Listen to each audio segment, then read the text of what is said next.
So this is going to be a talk about advanced black hat attack techniques against Android. We're going to ask the question, what is the most effective and most stealthy way to gain complete control of an Android device? And in order to answer that question, we're going to be taking a deep dive into Android's internals. And in that deep dive, we're going to discover a system component which is little researched and little known, but at the same time is so central to the architecture of the system that any attacker can actually compromise that component and gain control over it, will immediately have full power over the system. So welcome to Man in the Binder. He who controls IPC controls the Droid. And we'll present our research in the form of a story. It'll be a hack in 3 acts, if you will. In the first act, we'll focus on the architecture of the system and specifically on those parts we need to know in order to understand the attacks. In the second part, that will be the fun part. We'll actually attack an Android device. We'll attack a target application. And we'll do it from the perspective of 2 attackers who come from different experience levels and different knowledge levels of the system. And in Act 3, we'll show you how you can prepare your clients and your devices against these kinds of attacks that we're going to present today. So like every good story, our story has a cast. Can everybody see this? Yeah, I think it's okay. Fine. So first, there's us. Myself, I'm Nitay, and this is Idam. We are co-authors of this research. We work for Checkpoint in Checkpoint's special vulnerability and malware research group. Our group basically deals with advanced security research. And you may have seen our work in the recent DEF CON. We'll also be probably presenting at CCC. So watch this space. And then the main character will be a victim application. It's a serious Android banking application. And like most banking applications, it's meant to transfer funds, to receive funds, and to check your balance. And our attackers would like to attack this application simply because they want lots of money. This is the noob attacker. He doesn't really know the system that well. He is not really aware of how the internals work, but he is still willing to try. Now, this attacker basically represents most of us as we approach Android. Most of us don't really know the system that well, so we'll see how that works out. And then there's the ninja attacker. He's spent months studying the system before actually lifting a finger against it, and we'll see how his attacks differ from the noob and what he knows that the noob doesn't. We have Android system services. They're kind of silent actors, but they're really important. They keep the whole system running, and we'll understand why. And we'll have the Linux kernel, which is, like any other story about Linux, a central actor in this story.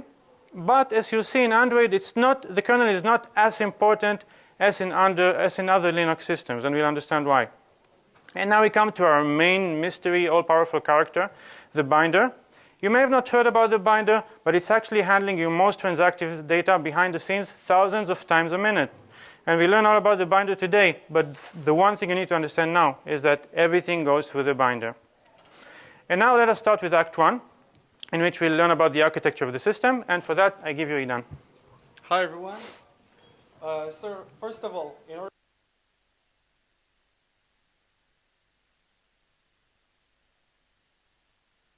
everyone hear me? No. Do like that? Okay. So first, in order to attack a system, we first need to understand the system. And to do that, let's first take a look at another operating system that we all know and some of us like, Windows. So a typical Windows application, when it wants to do something really simple, like play a sound, what it basically needs to do is know what kind of a kernel we have in our application. It needs to know what kind of a syscall they need to use. They need to enumerate all the audio devices in the system. They need to send this syscall. Basically, they need to know a lot of information in order to do something really simple. What this is basically means that our application is really heavy application. Now, I'm not saying that the programmer needs to know all this information. What I'm saying is the compiler knows all this information. It will embed all this information inside your application. And this is exactly what the Android designers wanted to avoid. So in Android, the first thing they did, they wanted to build an object-oriented operating system. And in order to do so, the first thing they did, they wanted to isolate the application from the kernel. So when an application will try to speak directly to the kernel, it will fail. They introduced a new concept called system services. What it basically means is these system services is responsible for a specific part of the kernel. For example, if we want to take a picture, we need to talk to the camera manager, and the camera manager is the only one that is responsible on doing all this complex information for the kernel for us.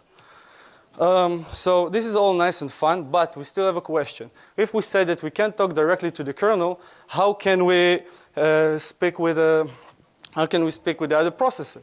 So in Windows, the processors speak with one another through the kernel.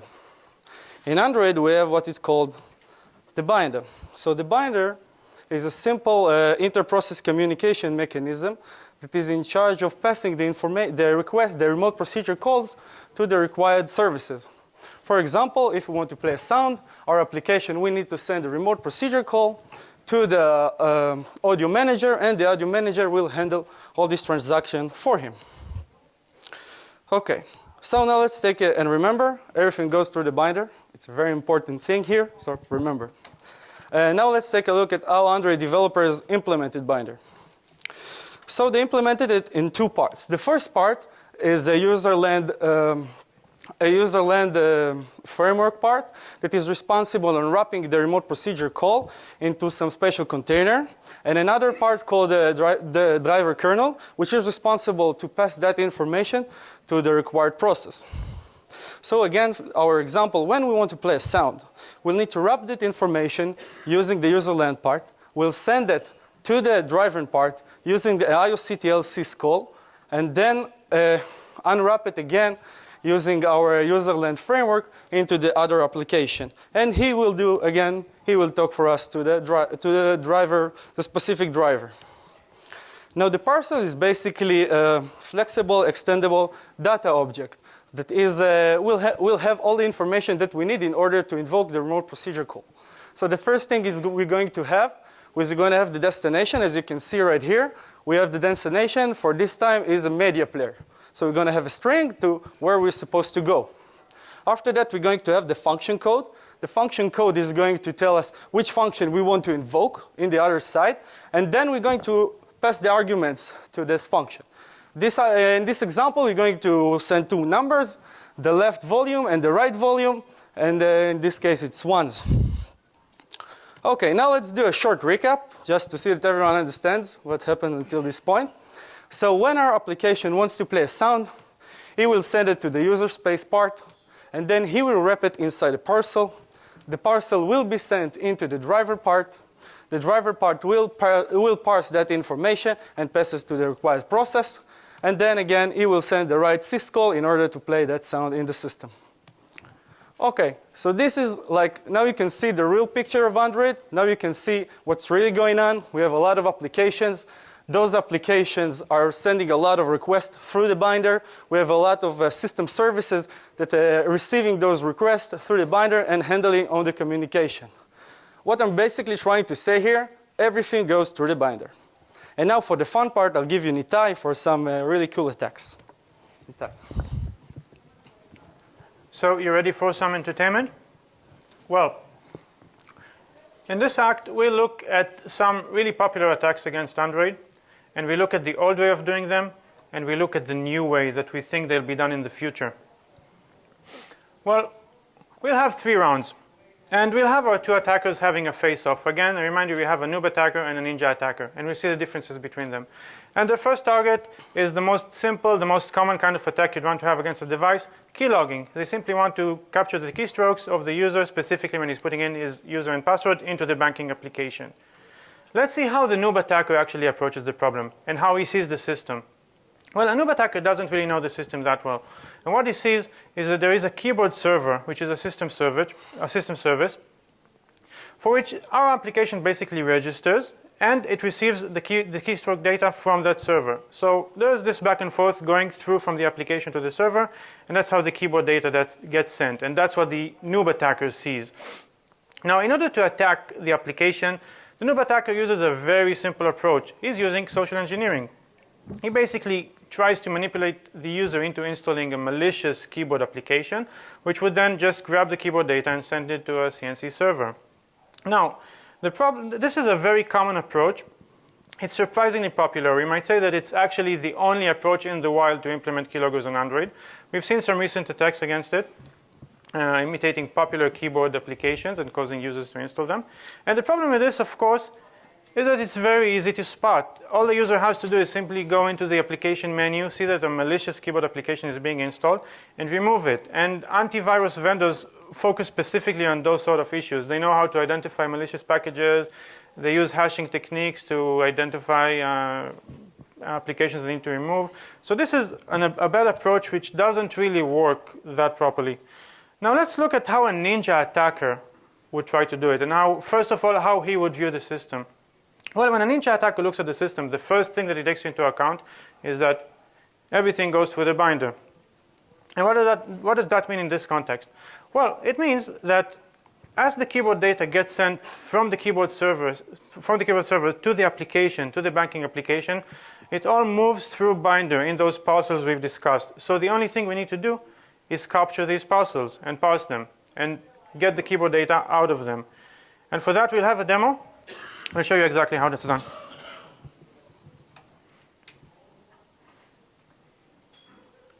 Okay, so the first demo, what we're basically is going to do, we're going to inject ourselves into our bank application. As you can see here, we'll check the number of the process that we want to inject ourselves into. In this point, it's going to be 974. And now what you're going to see here is whenever we do a keystroke, when the keyboard will show up, whatever we'll see a keystroke, we'll see these keystrokes because all those keystrokes are passing through the binder in clear text. So for this first example, we implemented a keylogger. Nitay.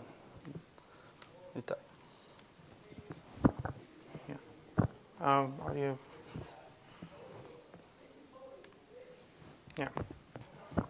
So that was demo number 1, a pretty simple hack. Now, round 1 ends in clear victory to the ninja attacker because he understands the binder. Let's move forward. Let's look at round 2. Well, this is a slightly more advanced attack, and it's one of the most interesting, most popular attack vectors against sensitive applications. But in this case, a user uses a banking application in order to transfer funds from his account to another account. And what an attacker would like to do, the kind of most obvious thing to do, is to grab that data on the way and perhaps change it, perhaps move it to the attacker's account, perhaps change the amount. And that's what our two attackers would like to do. So let's look at how the noob attacker sees it. And let's look at how an Android application looks from his perspective. Well, an Android application is really just a set of activities. Each screen is actually an activity. And most applications play with those activities in order to present some kind of interface to the user. So in the case of our banking application, we'll have 3 activities that actually deal with transacting the funds. In the first screen, the first activity, the user will just put in the account number to which you would like to transfer the funds and the amount transferable. In the second screen, the actual transaction with the bank will take place. It will just be a waiting screen while the application talks to the bank's servers. And the third screen will actually show a confirmation message and explain that the funds have been transferred. Well, what would a noob attacker do against this? Well, a noob attacker has a problem. He doesn't really know how to attack a process on the inside. He can't really access the internals of the application, specifically if we assume that the application is obfuscated, as most security critical applications certainly are. Well, what would he do? Again, he would use social engineering. He would cause the user to somehow uninstall the banking application and install a malicious application which looks and acts just like it, but instead of transferring the funds to the user's account, will transfer them to a malicious attacker's account. Now, this is also a very bad approach, again, because antivirus vendors look specifically for these kinds of attacks. Again, this is the most popular attack vectors, one of the most popular attack vectors when you're trying to achieve this on Android. And this is very easy to discover. You basically compare hashes of known packages. You look for malicious package names that you're aware of. And whenever these databases get updated of package hashes of malicious applications, the user will get notified. And this is assuming that you've managed to actually fool the user into installing your application. So this is no good. let's see how a ninja attacker would actually do it. And first, let's understand how he views the system. And now we're in for a surprise, because when a ninja attacker looks at the system, the first thing he takes into account is that everything goes through the binder. And this is kind of surprising, because if we've divided our view of the system into islands, and our application is an isolated island, and remember that Android is an object-oriented system, you're supposed to have encapsulation, why is it that our data, our most sensitive data, actually gets sent outside? So let's look at the internals of the system. What really happens on Android is that to start a new screen, you need to talk to the activity manager, which is a separate service, a system service, running in a separate process. And in order to do that, you actually need to talk to the binder. You need to send your activity data. You need to send your request to the binder. Binder sends it to the activity manager. The activity manager actually initializes the new activity. And then the application ends up in a new screen, in a new GUI. Now, it's not only that the application calls the activity manager in order to start an activity, it also has to give it all the data which it would like the other activity, the second activity, to have access to. In the case of this banking application, in the case of our transaction, we actually need to give it our transaction data.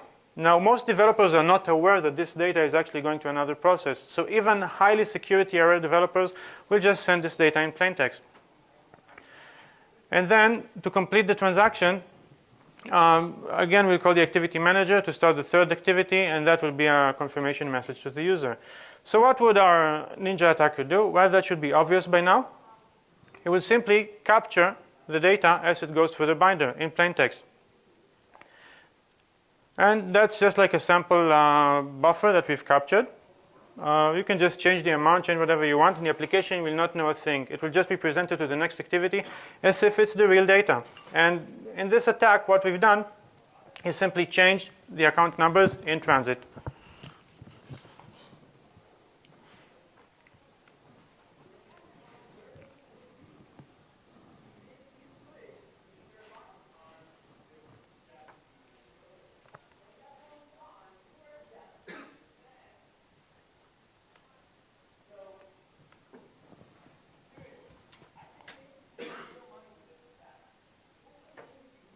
Okay, now for the second one, we're going to log in again into our system, still without injecting ourselves into the binder. Now let's do a simple transaction. We're going to do from 222 to 444, and we'll give it, I don't know, a lot of money. Wait just a minute. Which account is Kitty? Kitty's account is the 222, and he will transfer the money to her friend, Idam, in this case. And then we'll see the transaction. As you see, we got the page of the transaction. The transaction has been successful. And as you can see here in the service part, we'll see that the transaction from Kitty to Idam was a success. And the amount is what we entered. Now again, what we're going to do is we're going to inject ourselves into the binder, to the binder of the application. This is a mock server that we've set up to imitate the bank service. Yeah. So this is like the transaction as it's accepted on the bank service. Of the serious bank application. Yeah. Okay, again, we injected ourselves into the bank application. And now again, let's do the transfer. Again, the same amounts.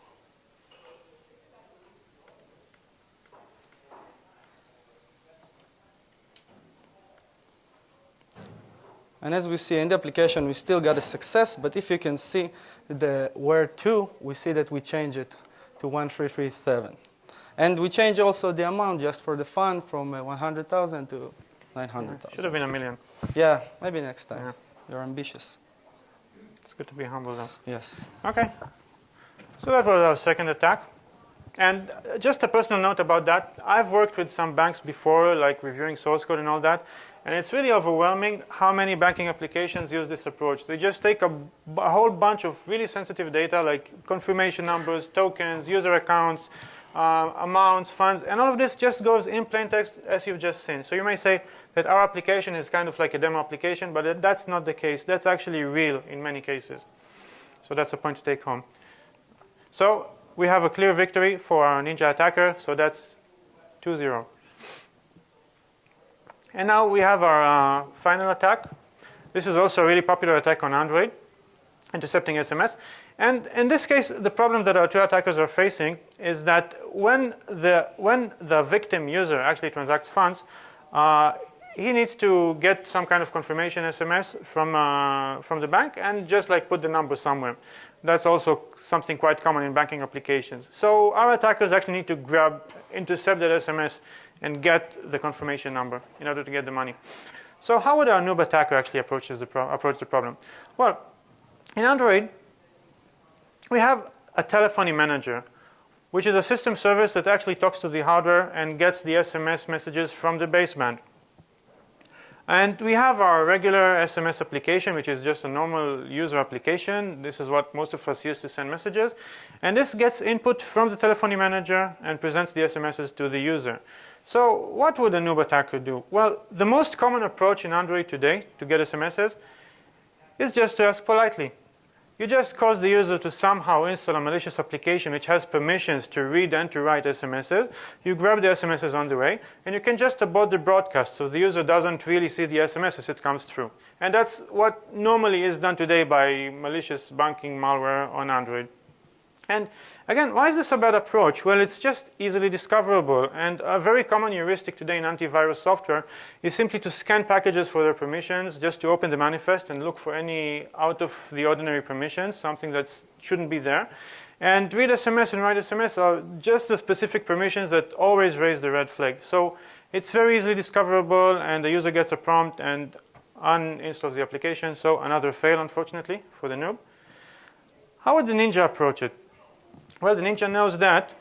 Anybody? It goes for the binder. Yeah. It goes for the binder. Yeah, that was easy. We did it. Yeah. So it really goes for the binder. As the telephony manager receives an SMS, it tells the binder, and then the binder, in a kind of complicated transaction, which we'll go into in a minute, sends it to the SMS application. And what the ninja attacker would do would be just to attack the binder in order to see the data. Now, why is this a more intricate hack? Well, a problem in Android is that the system is really complicated. I'm sure most of you are aware. And specifically, since we are running this malware in native code, it's kind of difficult to interact with the Java structures, which basically do everything above us. So this will be a sample of how we've actually gone around that. Well, what happens is, at the detailed level, the telephony manager is actually running a database. That is, it has a database of SMSs which have been received in the system. And whenever the database is updated, the telephony manager updates our SMS application. And the SMS application then has to query the telephony manager. It does it, of course, with a binder. And it has this really complicated function called, it's a database query in Java. And it returns something known as a cursor object. That is a common object in Android, but it's kind of hard to work with. Why is it hard to work with? Well, it's a very messy abstraction of a database response. You have this weird Java constructor, which is really hard to work with, especially if you have to instantiate these Java objects from C. It was a real nightmare. Actually, we've had a few sleepless nights over it. But then we kind of dug into it. We kind of looked at the buffer. We looked at what everything represents. And we found something very simple and actually very happy. That this, under the cover, this complicated Java object, this cursor object, is just a file descriptor in Unix. And what do you do with the file descriptor? You just read it. Very simple. And then you just get this dump. I'm not sure you can see it because it's a bit bright, but on the right, you'll see the ASCII where it says that you've got the confirmation number and all that. So this is what we got after reading the buffer. Again, this is an example of how you would take these Java structures and with a summarized saw just slice them to pieces and take what you need in C. And that kind of works for most approaches. And again, the ninja attacker won. So that's 3-0. It's a clear victory. So, yeah. So let's look at what just happened. Let's look at how these attacks against the binder actually work, because we've not been into that.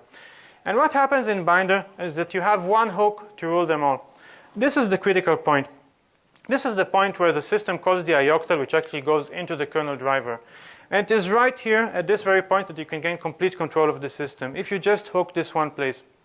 Because all the data buffers we described, all this sensitive information, it goes right here into this one place. This is a central point of failure, super important.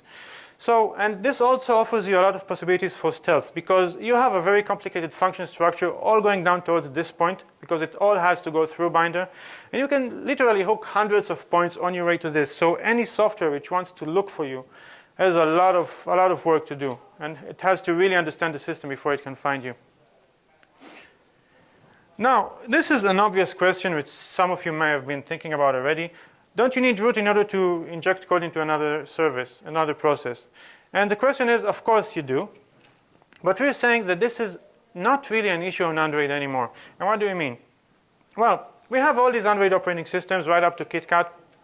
And the simple fact about all these versions is that all of them have rooting exploits which are just out there. They're very accessible. They're very easy to find. The most recent one was towel root, which works up to the most recent version. And we're saying that rooting on Android is no longer a big issue. I mean, you can just use any remote drive-by exploits to just gain code execution on the device, then use a rooting exploit for privilege escalation, and you're in the game. And then the next game is what do you do with that power? And that's what we're looking at here. How do you implement a perfect rootkit which does just what you want in a portable and flexible way? And you should just consider the possibilities. Let's look again at how the Android system looks like from the outside. We have all these services, all these system services, all these applications passing around sensitive, important data. We have VoIP applications, we have Facebook, social applications, banking applications, and all of them need to talk to the binder. And we have the system services, which are central points in which this data goes through. And all of them have binder in their process memory, just ripe for us to hook and to get all that juicy data. So really the only limit to what you can do with this technique is your own imagination, because it's all there. It's all in the binder. So now let's look at, how are we with timing? We have time. Yeah.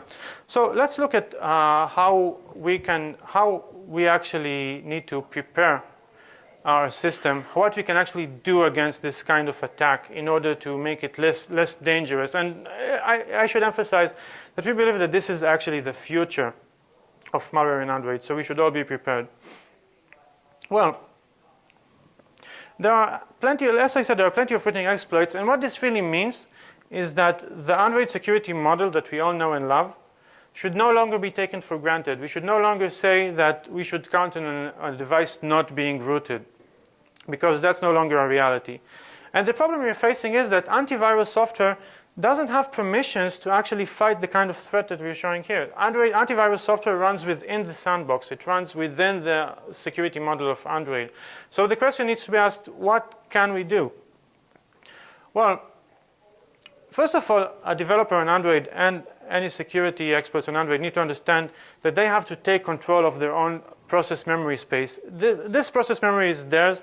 There's stuff that can be done there, and we can catch it. We can look for it.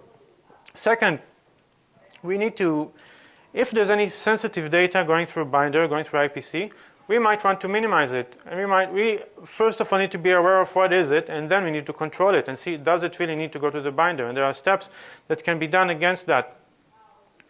Well, and what do I mean?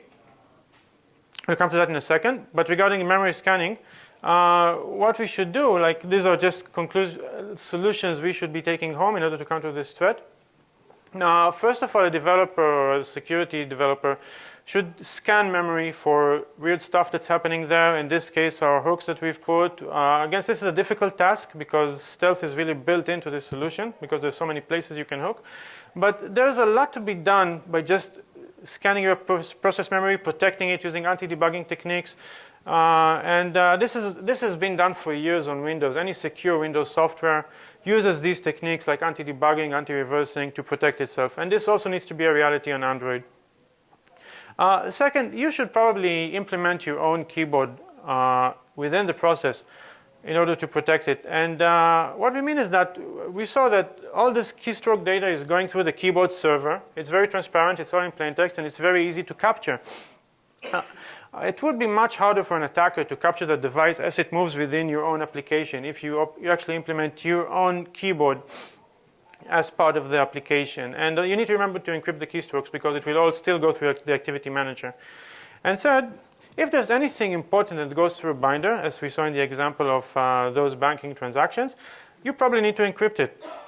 which is not the case today. So in the overwhelming amount of number of applications. So you will need to take control of it and encrypt it. So actually, yeah, we have a lot of time left for questions. So we know you're hungry, so yeah, we kind of did it quickly. So any questions? Nice slide, huh? Nitay. Yeah. Oh, yeah.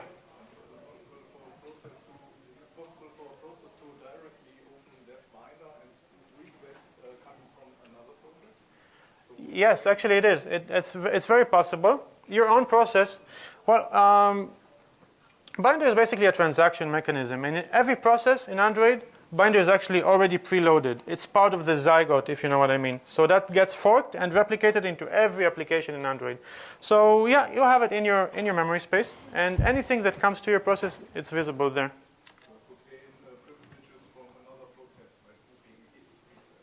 Exactly, yeah. There's tons of stuff you can do with this technique. But if you already have root, why do you need to go to the binder? Why can't you target the application's memory space directly and read everything there? Well, most backing applications I've worked with use reverse engineering measures. Lots of them use binary code by now. I mean, you'll have to start reversing ARM in order to understand how the application works. At the least case, you'll have to overcome obfuscation measures in Java, in Dalvik. So that's not a trivial task, and it's not portable. I mean, you've attacked one banking application this way, you still have a problem. You need to reverse all the banking applications you approach. So that's really much less portable than just finding that one spot where all data goes through.